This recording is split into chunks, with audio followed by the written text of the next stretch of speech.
শতরূপে সারদা বই থেকে পাঠ। বিষয় শ্রীশ্রীমা সেবক চতুষ্টয়ের দৃষ্টিতে এবারের সেবক স্বামী ত্রিগুণাতীতানন্দ। পরবর্তী এবং শেষ অংশ।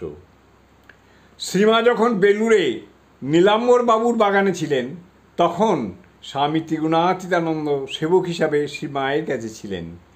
সে সম্পর্কে শ্রীমা স্বয়ং বলেছেন, এ বাড়িতে আমি যখন ছিলুম তখন সারদা আমার কাছে থাকতো। সে কি করতো তা জানো?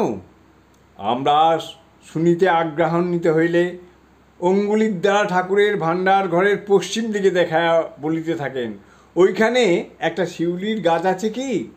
আমরা বললাম, হ্যাঁ মা আছে। শ্রীমা রোজ সন্ধ্যাবেলা একখানা চাদর কেচে শুকিয়ে রাখত। রাতে শুতে যাওয়ার সময় চাদরখানা ওই গাছতলায় বিছিয়ে রাখত। ভোরে উঠে ফুল তোলবার সময় চাদরখানা গুটিয়ে তার উপর যত ফুল পড়ত সব নিয়ে আমার পুজোর জন্য সাজিয়ে রাখত। শিউলি ফুল শেষ রাত্রিরে ঝরে কিনা, তাই পাছে নোংরা মাটিতে পড়ে অশুদ্ধ হয়, সেই জন্য ওরকম করত। কি নিষ্ঠা দেখলে! স্বামী গম্ভীরানন্দজি লিখেছেন, কলিকাতা ও জয়রামবাটিতে তিনি সারদা মহারাজ অন্য বহুভাবে শ্রী মায়ের সেবা করিয়াছেন। ত্রিগুণাতীতানন্দজি তাঁর ইহজীবনের শেষ 12 বছর ছিলেন আমেরিকায়। প্রবাসে তিনি সর্বদাই শ্রীমাকে স্মরণ করতেন। প্রতি মাসে নিয়মিতভাবে শ্রীমাকে পাঠাতেন কিছু প্রণামী।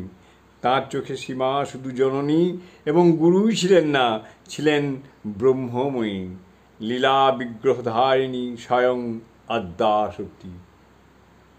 জননীং শারদাং দেবীং রামকৃষ্ণং জগদ্গুরুং পাদপদ্মে তয়ো সেত্বা প্রণমামি মুহুর্মুহুঃ, প্রণমামি মুহুর্মুহুঃ, প্রণমামি মুহুর্মুহুঃ।